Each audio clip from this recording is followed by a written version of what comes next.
Alright, press the clutch, put it in gear. Okay, now slowly release the clutch. Slowly, slowly, slowly. I said release the clutch slowly. What part of releasing the clutch slowly didn't you understand? This guy's hopeless. He'll never be a good driver. Ah, the third pedal. You know, the other two pedals make sense. One is for go, one is for stop. So, what is this abomination? It's that mystical pedal that has been haunting new manual drivers around the globe. What is it? Why is it even there? Does it even serve a purpose other than making our lives harder? Well, in today's video, an anime wolf girl will answer that question. Hi, I'm Emi Kurama, and I'll be your professor for today's lesson, Clutch 101. You know, I find it fascinating that driving instructors don't actually teach it this way, because if I knew how this worked when I started to drive a manual, I would have learned so much faster. First off, we need to know, what is the purpose of a clutch? Why is it there in the first place? In our previous video, we explained the basic principle of how an engine works. Link to that video down below. And in our next videos, we'll be discussing how we transmit that spinny crankshaft energy all the way from the engine to the wheels. So here is a sneak peek of what that looks like. We have our engine, clutch, transmission, differential, then finally the tires. So from our engine video, we have established that the engine needs to be continuously moving to stay running. It uses momentum to get itself to the next power stroke, so if you physically stop the engine from turning, the cycle is broken and the engine stops. The only way to turn it back on is to physically rotate the engine again using an external force. And that is why we typically use an electric starter to start the engine. Side note, this is what a starter kind of looks like when starting an engine, by the way. Now for those of you who are keen out there, I think you know where the problem is here. If the engine is directly connected to the tires and we're moving, everything's fine because, you know, the engine can keep on spinning. But what if we stop the vehicle?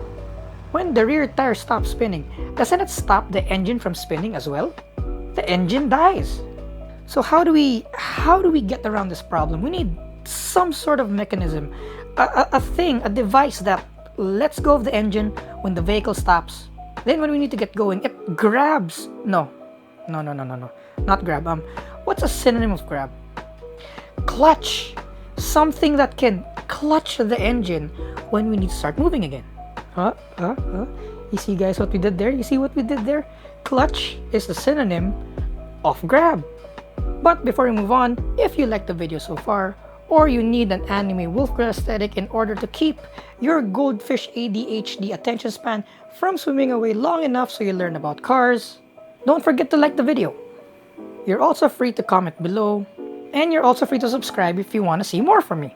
Not only do I plan to make more educational content like this, but I also live stream me playing a lot of car video games.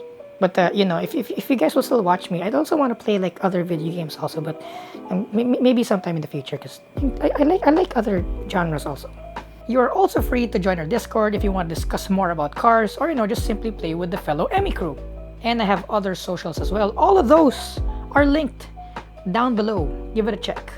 Now moving on, introducing this contraption I made in GearBlocks. Of course, this is an oversimplification, but it'll help us understand the basic fundamentals we need. So here we have our engine. This spinny thing, on the other hand, is just visualization to show the engine is spinning. And we even have this RPM gauge over here. RPM, by the way, is revolutions per minute, so that's how much your engine spins in 1 minute. Now, side note, a real car engine idles at around 800 RPMs-ish, but for this simulation to work in the game engine needs to run at around 300-ish. So when you see 300 there, you know, just take that into consideration. Then we have our tire over here, and I even installed brakes on it so we can stop it when we want. And this beautiful contraption over here is our clutch. They are spinny things that are pressed together via a spring. Again, this is just an oversimplification of what a clutch is. A real clutch kind of looks like this, but the principles are very, very similar. So when you press the clutch pedal, we are now able to disconnect the engine from the rear tires in a controlled way. We are now able to stop the vehicle without stalling the engine. Great! The engine won't stall as long as we remember to step on the clutch before stopping the vehicle. Now here comes the hard part. Apparently, getting the vehicle to move again isn't as simple as slamming the clutch together. Why is it that if we release the clutch too quickly, the engine stalls? Well, here's the thing. An engine that's just idling, that means you're not, pressing on the accelerator pedal, it barely makes any power. So what happens is, your engine side clutch part is spinning at 800 RPMs-ish. Then the tire side of your clutch is literally at 0 RPM. It's not spinning at all. It's stationary. And remember, it's not just the tire. It's the whole weight of the car that the engine needs to get moving on this side of the clutch plate. So when you release the clutch too quickly, instead of the engine spinning the tire, the weight of the car and the tire stops the engine.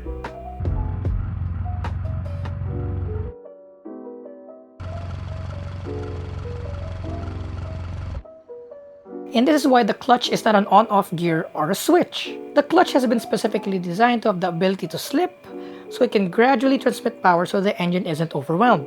So in practice, that's what some driving instructors call the bite point. That is when the clutch surfaces make contact but are not fully pressed together yet, allowing for some slip. By gently engaging the clutch, we get to gently start the rear wheels rolling until both clutch sides are at the same RPM. Then we can finally release the clutch pedal. But I can hear some of you thinking, but Emmy, how come I can let go of the clutch with the transmission in neutral without the engine stalling? Hold your horses, discussing the transmission will be our next video. But I guess for the sake of tying things up here, let's get a little sneak peek, shall we? So this part of our mechanism in GearBlocks is actually our transmission.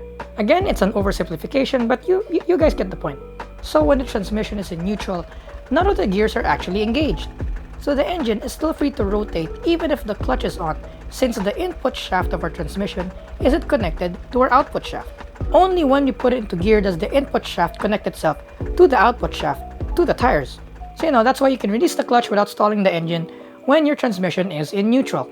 So having known all of this, here is what setting off and stopping kinda looks like.